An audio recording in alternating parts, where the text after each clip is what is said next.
Hey, what's up? This is Fady. I'm basically just be going over the bare bones of the Sorceress boss fight today, as I feel like a lot of new runners of Spyro 3 sort of overstate or overrate the difficulty of this, because they know there's a great amount of depth to this boss fight, but really, you only really need to know a few things to really secure decent times within Sorceress. This tutorial will really help you be able to consistently beat Sorceress using UFO Skip without a great deal of difficulty. You don't actually have to learn as much as you may have been led on to believe.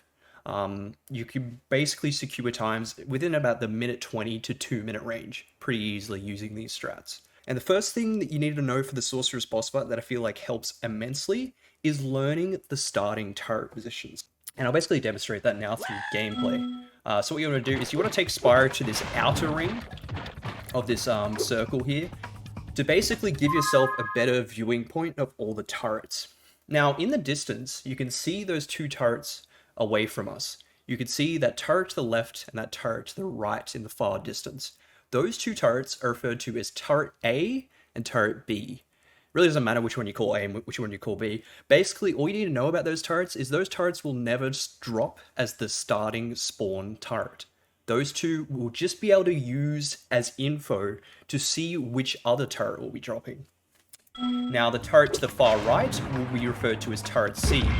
Now, we know turret A and turret B will not be dropping, so we know in this instance that it will definitely be turret C. But for info purposes, there's also turret D, which would normally be right on top of us, and turret E, which is off to the left. In terms of priority, the one that we've gotten right now, turret C, doesn't actually have the most priority. So say, for example, turret C, turret D, and turret E were all on play. There was no distant turrets. There was no A, there was no B.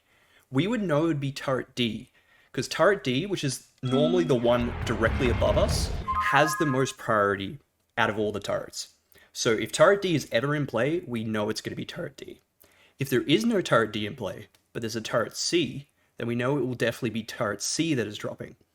If, for example, there is no turret D or turret C, and it was A, B, and E, it would have to be turret E. So turret E doesn't really have any priority over any of them, besides the fact that A and B cannot be dropped as the first ones. So in that instance, it would have to be turret E dropping. And I'll basically showcase this just through a few examples.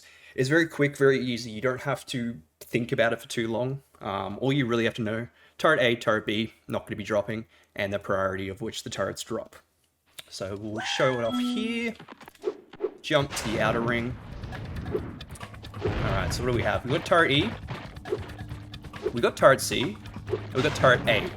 So you can just jump around a bit to make sure you've got all the turrets, but you've got 3 turrets there. And we know it's going to be turret C. So we'll show off another example.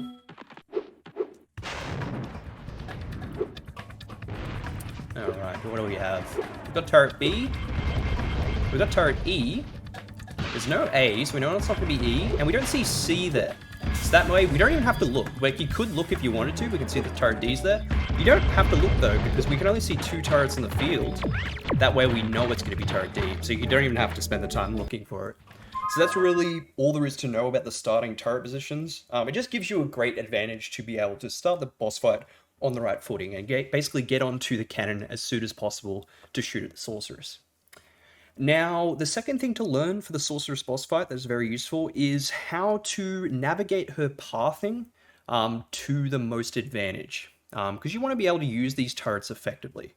You don't want to be able, because basically, if you're hitting her with only one shot, hell, if you're not even hitting her at all in a turret, that's considered a very bad turret, as her pathing is consistent if you know how her pathing works with each turret.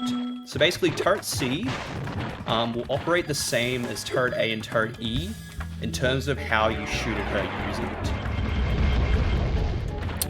So basically, you just run to the side to avoid her attacks. There's not much more to it. So I jump on when it's safe. And now when I'm jumping onto the turret, I'm not exactly the best in terms of my strategies I use for this turret in particular. So this turret, turret E, and turret A. I use the same strat, but you often see a lot of runners actually shoot in front of her now, basically. If you wanted to look at another runner, I'm sure pretty much every top runner will use that strat. This strat is very much exclusive to me.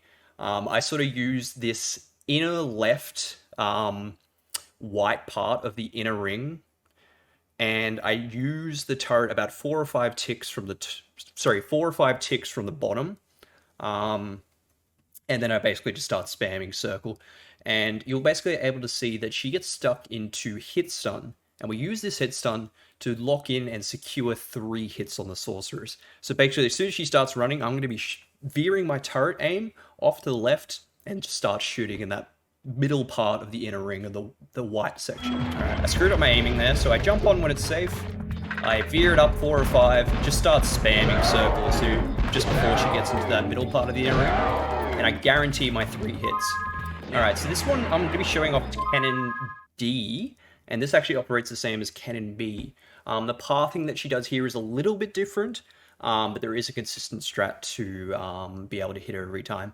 You basically wait for her to be stationary in that middle before jumping on, which she is right now, and just do it when it's safe to do so. So I jump on, and I basically veer it all the way up, maybe a few ticks from the top, and I basically just start spamming in that like right section of that inner circle. So basically that red part where I aim to, that's where I'm going to be aiming every time, because the pathing is consistent on turret B and D for that pathing. Same with turret A, turret C, and turret E for the other pathing that I showed off. And we were able to get our 3 shots in. So Agent 9 is actually going to be dropping a tank here. So we're going to be doing a little bit different strats than if we've got a cannon. I'll also show you what you do if you get the cannon as your second part of this boss fight. So I'm just going to wait for her to shoot her shots to be safe. I basically shoot to the left as soon as she starts running, and I get my 5th shot in. As soon as I get my 5th shot in, I back up, because I want to be halfway across the arena to set up UFO Skip and also wait for the sorceress to stop. So I'll show that through gameplay right now and then explain it a bit after. I'm halfway across the arena from her because she's going to stop about directly close to the edge. She's being a bit of a troll now, so I've got to back up, because I want to be about halfway across the arena. We've secured UFO Skip, because that was our 6th shot, and the UFO dropped instead of... Sorry, not the UFO, the tank dropped, my apologies, instead of the UFO. Alright, I'm just going to be demonstrating it in a full sequence if you have the cannon as your second vehicle as opposed to the tank. So you've got turret B off in the distance. What else do we have? We've got turret A, and we've got turret C. So we know it's going to be turret C, because A and B can't drop as the first one. So we know we'll have turret C. Definitely try and enter the boss fight with full sparks as well, because if you're in blue sparks, Agent 9 won't shoot down any sheep. But if I get hit again, he will be shooting down sheep. Alright, jump on when it's safe to do so. A few ticks up from the bottom. And we've got a hit stun. We get those 3 hits. Now, Agent 9 is going to shoot down a cannon as the second one. And we know it's going to be the same one as the C one. So I just do the exact same thing I did for the one before. Except I didn't throw it up high enough, because I am silly. I'm a silly Billy. Alright, so we got those shots. Now we set up UFO Skip. Basically, we're just halfway across the arena, and we're waiting for her to stop. Is she going to be a bit of a troll again? She is, so I basically just back up. This is unfortunate RNG when she does that, but you can react pretty easily to it. From here, we've got the tank, and we can finish off the boss fight from here. We just shoot a little bit to the left there, and once we have her in hit stun, just hold back and press her. Hold back, press her. Hold back, press her. It's as simple as that. You get those last hits on sorcerers, and you finish the boss fight without having to use the UFO. Now, with UFO Skip, I'll also show you the 2 ways people screw up this trick, and explain what happens. So we'll get to tank skip, and I'll show you the 2 ways to screw up this trick and what you did wrong specifically. Alright, so this is one of the ways you can screw up tank skip, and that's being UFO skip, and that's being too close to sorcerers. And I'll show you what happens when you're too close to sorcerers. So say I'm like, well, I want to get closer to sorcerers. I don't want to be halfway across the arena. So I'm going to shoot, jump off. Where's the tank? The tank didn't drop. So basically, if you're too close to sorcerers, Agent 9 won't be fooled. He will know to not shoot down the tank, because the hit on sorceress is already registered even before you've jumped off.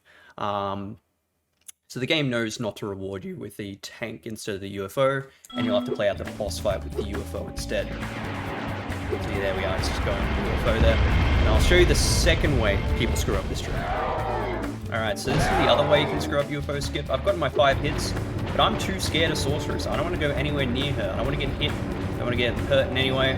So I'm like hella far away from her when I do the UFO Skip. Oh, I get the techno drop! But it despawns. And the reason why it despawns is I was not close enough to her. So that's why the halfway across the arena strat is just the best way to go. There's a bit of leniency to it, but when starting out, you just want to be roughly about halfway across, and you'll be getting the UFO Skip every time. So I'll basically demonstrate a Sorceress completely just off whatever seed I get, and showcase the fight in its entirety, and just give commentary while I'm doing it. Alright, so let's show off the fight in its entire sequence, and I'll provide commentary during the whole thing. First part of our learning, the turret positions. We've got turret E off to our left, we've got turret C off to our right, and we've got no A and B in the distance. We know it's going to be turret D, because D has priority over all the turrets. So I'll let her shoot her shots when I'm challenging her. Just run to the side for literally all her attacks. It's as easy as that. It's safe to do so. No, she's going to shoot a fireball. Now I jump on when it's safe. I'm doing the turret D cannon strats. So we're spamming circles so we get the turret set up correctly. Now okay, so Agent 9 drops a cannon as our second vehicle, which is good for us. We jump on when it's safe to do so. Now we're doing the turret E strats. A few ticks up from the bottom. Get our 2 hits in for the 6th hit to set up UFO Skip. Jump on. Be about halfway across the arena. Wait for her to stop. Wait for her to stop. We jump off as soon as we shoot the shot. And now we've set up UFO Skip. From here. Shoot a little bit off to the left. Trapped her and hit stun. Back up, hit circle. Back up, hit circle. Back up, hit circle. To secure the victory. But yeah, that was my quick sorcerer tutorial, and hopefully that helps. I didn't really go into any specific UFOs things. Really worst case scenario, if you do happen to miss UFO Skip, of course you just have to finish the fight with the UFO. But hopefully with these strats, you'll be able to consistently get UFO Skip enough where hopefully most of your fights aren't relying on finishing off the sorceress with the UFO.